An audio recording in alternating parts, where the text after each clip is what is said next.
दरअसल गाड़ी 7 घंटे तक लगातार हाईवे पे दौड़ती रहती है और उसमें एक लड़की बैठी हुई थी और वह लगातार चीख रही थी, चिल्ला रही थी और उसकी चीखने और चिल्लाने की आवाज़ को बंद करने के लिए, शांत करने के लिए गाड़ी के अंदर साउंड बहुत तेज़ कर दिया जाता है, ताकि जो उस लड़की की चीख थी, वो आवाज़ उस साउंड में दब के रह जाए। हालाँकि क्राइम को कितना भी शातिर तरीके से क्यों ना किया जाए, क्राइम कभी छिपता नहीं है। दोस्तों, आज की जो सच्ची घटना है, जो मैं आपको सुनाने जा रहा हूँ, यह सच्ची घटना है उत्तर प्रदेश की।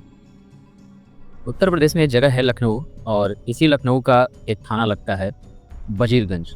दरअसल यह घटना तो 5 दिसंबर 2023 की होती है, लेकिन उस लड़की ने अपने परिवार वालों को समय पर नहीं बताया और समय पर ना बताने की वजह से ही कई दिन ऐसे ही बीत जाते हैं और वो दिन आ जाता है 10 दिसंबर 2023। वह लड़की अपने परिवारों के साथ थाने पहुंचती है और वजीरगंज थाने जाने के बाद उसके ऊपर जो क़यामत 5 दिसंबर को गुजरी की, जब वह उसे उस कहानी को बयान करने लगती है, तो उस घटना को बताते हुए उस लड़की का रो रो कर बुरा हाल हो जाता है।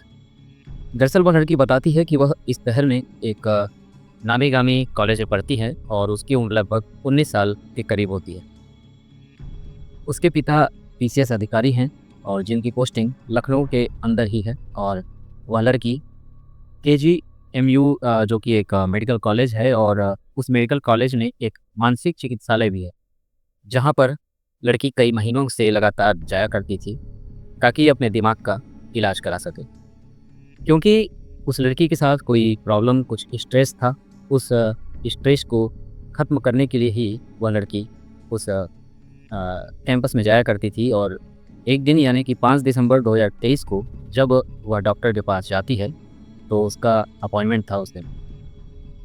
तो अपॉइंटमेंट के बाद वह जैसे ही केजीएमयू से बाहर निकलती है, उस कैंपस से बाहर निकलती है। बाहर निकलने के बाद वहीं पर चाय की एक टपरी होती है, जहाँ पे चाय छोटे-छोटे ठेला लगाकर लोग देते हैं, उसे टपरी ही कहा जाता है और वहाँ पे वो अक्सर बैठकर चाय पीती थी, अपना वक़्त वहीं पे गुज़ारा करती थी।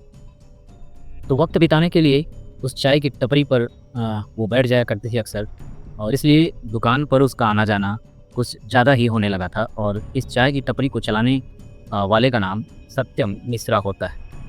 यह लड़की सत्यम मिश्रा से कहती है कि भैया एक चाय बना दो और सत्यम मिश्रा जैसे ही चाय बनाने लगता है, तभी वह लड़की कहती है कि भैया मेरा मोबाइल बहुत ही डिस्चार्ज हो चुका है, यानी कि मेरी फ़ोन की बैटरी अब काम नहीं कर रही है, वो ख़त्म हो चुकी है। तो हो सकता है कि मेरे घर वाले मुझे फ़ोन कर रहे हों और वह परेशान हो रहे हों। क्या आप मेरा फ़ोन चार्जिंग पर लगा देंगे? उसने कहा कि दीदी कोई दिक्कत नहीं है और कोई परेशानी नहीं है। आप मुझे अपना मोबाइल नंबर दे दीजिए, मैं यह सामने ये जो एम्बुलेंस खड़ी है, इस एम्बुलेंस में मोबाइल आपका लगा देता हूँ और जितनी देर में आप चाय पिएँगी, उतनी देर में काफ़ी हद तक मोबाइल जो है आपका चार्ज हो जाएगा। अगर किसी का फ़ोन आएगा तो आप उसे रिसीव भी कर सकती हैं। बाकी आप घर जाकर चार्ज कर लेना। उस लड़की को तसल्ली थी, उसे वहाँ पर कोई डर नहीं था, क्योंकि वह पिछले कई महीनों से वहाँ पर आया करती थी, चाय पिया करती थी और जब भी आती थी तो वहाँ सत्यम मिश्रा के पास आकर बैठती थी, चाय की चुस्की लेती थी और आज भी ठीक वैसा ही हो रहा था। यह लड़का सत्यम मिश्रा उस लड़की को लेकर पास में ही खड़ी एम्बुलेंस के पास जाता है और उस लड़की के मोबाइल को चार्जिंग पर लगा देता है। अब मोबाइल चार्ज होने लग जाती है और लड़की ने सत्यम मिश्रा से कहा कि भैया एक चाय और बना दो, थोड़ा टाइम भी कट जाएगा और मोबाइल भी चार्ज हो जाएगा तब तक। और इसके बाद वह गाड़ी लेकर जो मेरा ड्राइवर है वो गाड़ी लेकर आता ही होगा और उसके साथ आराम से मैं निकल जाऊँगा। लड़की इतना कहकर चाय पीने लग जाती है और चाय पीने के बाद उसने कहा कि भैया चाय तो पी ली मैं और मेरा मोबाइल अब आप वापस दिलवा दो। और अब मिश्रा उस लड़की को लेकर एम्बुलेंस के पास चला जाता है। तो एम्बुलेंस अपनी जगह पर वहाँ पे नहीं होती है और एम्बुलेंस वहाँ से जा चुकी होती है। एम्बुलेंस चले जाने के बाद सत्यम मिश्रा ने कहा कि मोबाइल भी उसी एम्बुलेंस के साथ चला गया। अब उस एम्बुलेंस वाले से संपर्क करने की कोशिश की गई और एम्बुलेंस वाले से पूछा कि तुम कहाँ हो और तुम्हारी एम्बुलेंस के अंदर एक मोबाइल है जो कि चार्ज में लगा हुआ था। कम से कम उस मोबाइल को वापस देकर चले जाते।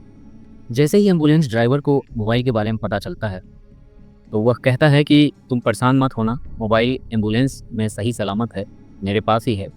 और दीदी से कहना कि वह परेशान ना हो और मैं फ़िलहाल मैं डालीगंज के अंदर हूँ और आप आओ और वहाँ से आकर अपना मोबाइल रिसीव कर लो।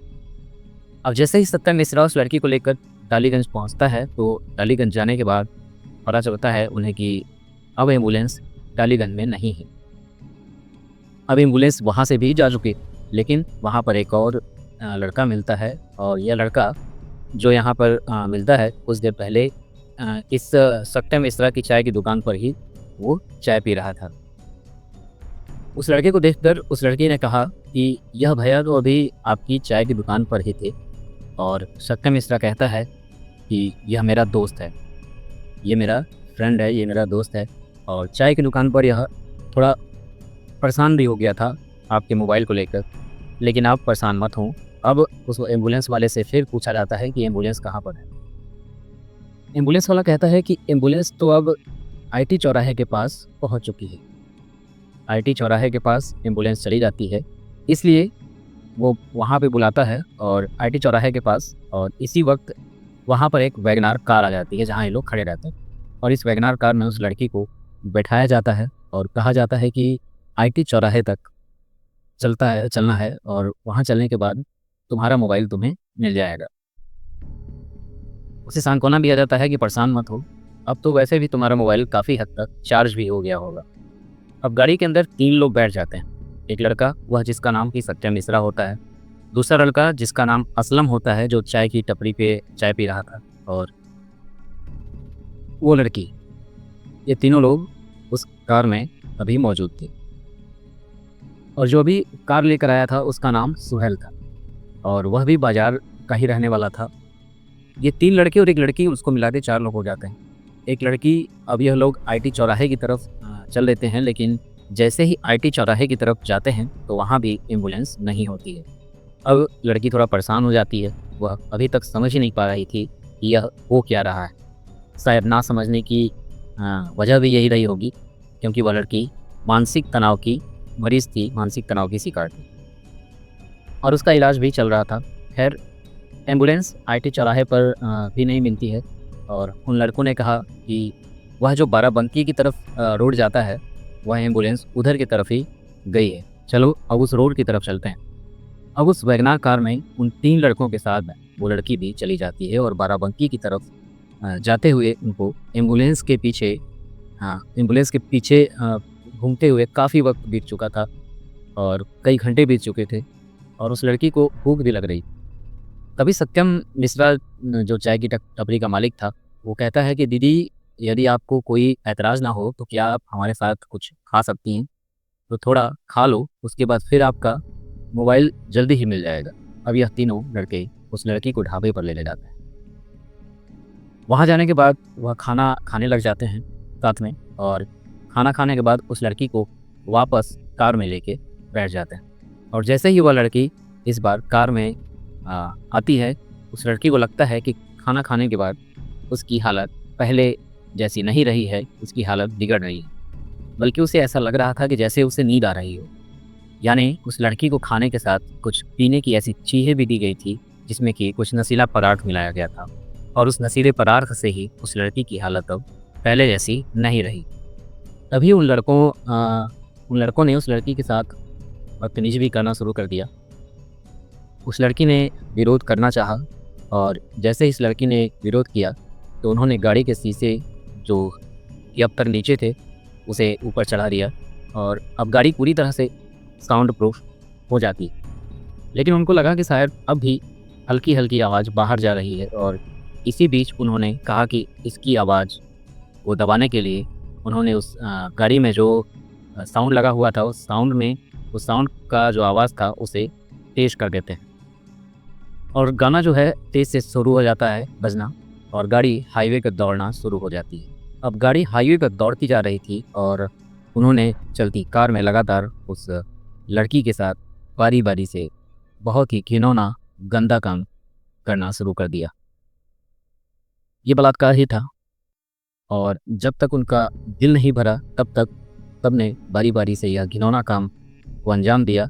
और बताया जाता है कि लगभग 6 या 7 घंटे तक वह गाड़ी हाईवे पर दौड़ा रहे थे और जब तक उनका मन नहीं भरा वह उसके शरीर को नोचते रहे, बारी-बारी उसके शरीर से खेलते रहे। फिर इस लड़की को 7-8 घंटे के बाद मुंशीलाल एक जगह है और वहाँ पे उसे छोड़कर भाग जाते हैं। वो लड़की गिरते पड़ते वहाँ से सीधे अपनी सहेली के पास जाती है। वह लड़की होश में नहीं थी, वह कुछ समझ नहीं पा रही थी कि आखिर उसके साथ हो क्या गया। उसे लग रहा था कि उसके साथ कुछ तो गलत हुआ है। उस लड़की ने यह सारी दर्द भरी दास्तान अपनी सहेली को बताई। सहेली ने कहा कि अगर यह बात लोगों को पता चलती है या परिवार वालों को पता चलती है तो बहुत ज़्यादा समस्या हो जाएगी, प्रॉब्लम हो जाएगी और बदनामी भी होगी। इसके बाद उस लड़की का जो अपना घर होता है वह इस शहर का विभूति खंड गोमती नगर इलाका है, जो शहर है वहीं पे ये बहुत ही पॉश इलाका माना जाता है, वहीं पे इनका घर होता है। ज़्यादातर जितने भी आईएसपीसीएस रैंक के लोग होते हैं वहीं पे अपना घर बनाते हैं और वो अपने घर पे आ जाती है और माँ को कुछ बताना चाहती है, लेकिन माँ इसकी तकलीफ़ को थोड़ा सा समझने की कोशिश करती है और पूछती है कि बेटा तुम्हारे साथ क्या हुआ है, तुम थोड़ा परेशानी में लग रही हो। उस लड़की ने खुलकर अपनी बातें नहीं बताई। उसके बाद उसने बहाना बनाना शुरू कर दिया। जब कुछ वक्त बीता तो वो टूटती चली गई और अपने साथ होने वाली वो हैवानियत भरी दास्तान एक दिन बयान करती है और कहती है कि माँ मेरे साथ गंदा और घिनौना कृत्य हुआ है। जहाँ पर कि मेडिकल कैंपस है उसके सामने ही सत्यम नाम का एक लड़का चाय की टपरी लगाता है और उसने अपने दोस्तों के साथ मिलकर मेरे साथ बहुत ही गंदा और घिनौना काम किया है। 10 दिसंबर 2023 को जब यह थाने में जाते हैं, थाने में जाने के बाद अपनी समस्या बताते हैं तो पुलिस इस मामले की बहुत ही गंभीरता से छानबीन करती है। गंभीरता लेने के बाद उस समय सत्यम को भी और साथ ही में जो उसके साथी थे सुहेल और असलम, इनको भी गिरफ्तार किया जाता है। गिरफ्तार करने के बाद फिर यह कहानी बयान करते हैं। मोबाइल चार्जिंग का बहाना करके जिस तरह से उन्होंने इस लड़की के साथ घिनौना कृत्य किया था, घिनौना काम किया था, इससे पूरे लखनऊ शहर में एक हड़कंप सा मच जाता है कि उस लड़की की छोटी सी मदद के बहाने कितना गलत काम उस लड़की के साथ किया गया। पुलिस ने आरोपियों को गिरफ्तार किया और गिरफ्तार करने के बाद इन आरोपियों को जेल भेज दिया गया और उस लड़की का मेडिकल परीक्षण भी करवाया गया। दोस्तों आपको बता दें कि वह लड़की जो है पहले से ही मानसिक तनाव में भी थी, उसका इलाज भी चल रहा था और इस घटना से तो उस लड़की के दिल और दिमाग पर बहुत ही बुरा असर हुआ। उस लड़की को इलाज के दौरान इलाज के लिए अस्पताल में भर्ती भी कराया गया और बताया जाता है कि शायद 101 तारीख तक उसका लगातार इलाज चलता रहेगा। 101 दिन तक उसका इलाज चलता रहा और उसकी काउंसलिंग करने के बाद ही तसल्ली होगी कि उसका सब कुछ सही है। ये कहानी दोस्तों इसलिए मैं सुना रहा हूँ कि आप भी अपने आस-पास अपनी आँख को खोल के रखिए। जो भी आपके घर के सदस्य हैं, उनका ध्यान रखिए। फिलहाल इस केस में चार्जशीट लगाकर अदालत भेजी जाएगी और साथ ही उन आरोपियों को कड़ी से कड़ी सज़ा दिलाने की कोशिश भी की जाएगी, ताकि समाज में एक मैसेज जा सके और एक संदेश जा सके कि बुरे काम का जो अंजाम होता है, वो बुरा ही होता है। और उस लड़की के साथ जो भी यह कृत्य हुआ, यह वाक़ई बहुत ही भयानक था, बहुत ही बुरा था और आप सतर्क रहिए, सावधान रहिए। यही हमारी अपील है, यही हमारी दरख्वास्त है।